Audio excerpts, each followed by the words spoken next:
நண்பர்களே வணக்கம். இன்றைக்கி நம்ம இந்த ரயில்வே எக்ஸாமுக்கு குரூப் டிக்கு அண்ட் என்டிபிசிக்கு சில தகவலை பார்ப்போம். ஃபஸ்ட்டு கொஸ்டின் பாருங்கள். புரத தயாரிப்பில் எந்த தனிமம் தாவரங்களில் பயன்படுகிறது? அதாவது புரோட்டீன் சொல்லுவாங்கள்ல, அதுக்கு நைட்ரஜன் தான் தேவைப்படுது. புரத தயாரிப்பில் புரோட்டீன் சிந்தசைஸ் புரத தயாரிப்பில் எந்த தனிமங்கள் தாவரங்களில் பயன்படுதுன்னா நைட்ரஜன். ரெண்டாவது கொஸ்டின் பாருங்கள். யூரியா இருக்குல்ல, அதில் நைட்ரஜன் எத்தனை பர்சன்டேஜ் இருக்குது அப்படின்னா 46%. யூரியாவில் நைட்ரஜன் 46% இருக்குது. அடுத்து பாருங்கள். இந்தியாவில் நோபல் பரிசு பெற்ற முதல் நபர் யாருன்னா ரவீந்திரநாத் தாகூர் தான். 1913 இலக்கியத்துக்காக வாங்கினார், லிட்ரேச்சரில். அது எந்த நூல்னா கீதாஞ்சலி. சரிங்களா? சரி, அடுத்து பாருங்கள். இந்தியாவில் யாரெல்லாம் நோபல் ப்ரைஸ் வாங்கினாங்க அந்த லிஸ்ட்டை பாருங்கள். அமர்த்தியா சென் ஃபஸ்ட்டு வாங்கினது ரவீந்திரநாத் தாகூர் 1913. இதை அடிக்கடி கேட்டுருக்கோம். அடுத்து பாருங்கள். சர் ராமன் தான் அதுக்கு அடுத்து வாங்கினார். செகண்ட் இந்தியன் ஃப்ரம் தமிழ்நாட்டை சேர்ந்தவர் அவர் சர் ராமன். எதுக்குன்னா இயற்பியலில் ராமன் விளைவு இல்லைன்னா ராமன் ஒளிச்சிதறல் சொல்லுவாங்க. ஒளிச்சிதறல் தான் ஆய்வு பண்ணி இது வாங்கினார். நீங்கள் ரொம்ப எளிமையாக பாருங்கள். அமர்த்தியா சென் பொருளாதாரத்தில் வாங்கினார் 1998. சர் ராமன் இயற்பியலுக்காக வாங்கினார். அதுக்கப்புறம் ஹர்கோவிந்த் குரானா இவர் மருத்துவத்துக்காக வாங்கினார், மருத்துவ மெடிசினுக்கு. அதுக்கடுத்து அன்னை தெரசா 1979 இவங்க அமைதிக்கான நோபல் பரிசு. அதுக்கப்புறம் சுப்பிரமணிய சந்திரசேகர் 1983 இயற்பியலுக்காக. அடுத்தது அமர்த்தியா சென், அதை நான் ஆல்ரெடி சொல்லிட்டேன். வெங்கட்ட ராமகிருஷ்ணன் இவர் வேதியியலில் வாங்கினார், அதாவது கெமிஸ்ட்ரி. கைலாஷ் சத்யார்த்தி இவர் அமைதிக்கான நோபல் பரிசு.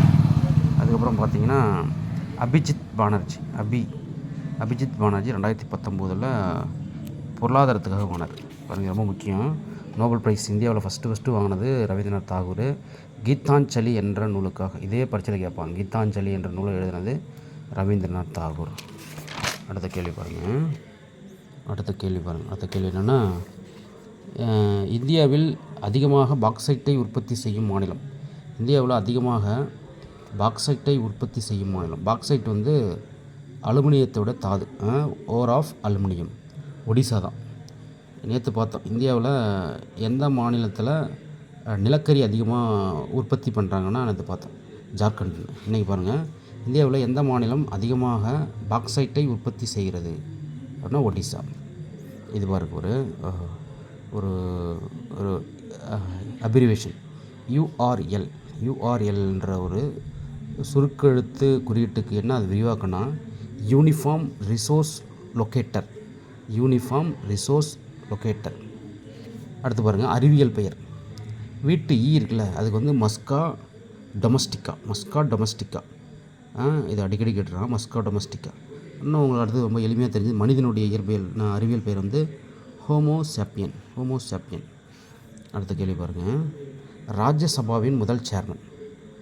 அதாவது பாராளுமன்றம் 2 அவையாக இருக்குது. ஒன்று லோக்சபா, இன்னொன்று ராஜ்யசபா. இப்போ இந்த ராஜ்யசபையினுடைய முதல் சேர்மன் தலைவர் யாருன்னா டாக்டர் ராதாகிருஷ்ணன் தான். இந்தியாவின் முதல் துணை குடியரசுத் தலைவர் இவர் தான். யாரெல்லாம் துணை குடியரசுத் தலைவரோ அவங்களாம் ராஜ்யசபாவினுடைய தலைவராக டிஃபால்ட்டாக வந்துடுவாங்க, எக்ஸ் அஃபிஷியோ சேர்மன். சரிங்களா? சரி, அடுத்து பாருங்கள். Find the odd one. கீழ்கண்டவற்றில் எது வித்தியாசமானது அப்படின்னா நியான் இருக்குது, ஆர்கான் இருக்குது, ஹீலியம் இருக்குது, சோடியம் இருக்குது. சோடியம் தான். மற்ற 3மே மந்த வாயுக்கள். Helium, neon, organ, Radon, xenon, krypton இதெல்லாம் மந்த வாயுக்கள். இதில் சோடியம் மட்டும்தான் வித்தியாசமானது. சரி, அடுத்து பாருங்கள். இந்தியாவின் முதல் ரயில்வே பல்கலைக்கழகம், அதாவது ரயில்வே யூனிவர்சிட்டி, அது எங்கே இருக்குன்னா குஜராத்தில் வடோரா அங்கே தான். சரிங்களா? ஓகே. இன்றைக்கி பார்த்த கொஸ்டின்ஸ்லாம் எல்லாமே ரொம்ப இம்பார்ட்டன்ட் கொஸ்டின்ஸு. நீங்கள் அடிக்கடி இதை நீங்கள் திரும்ப பார்த்துட்டே இருங்க. கண்டிப்பாக ரயில்வே எக்ஸாம் நம்ம பாஸ் பண்ணிடலாம். ஓகே, நன்றி.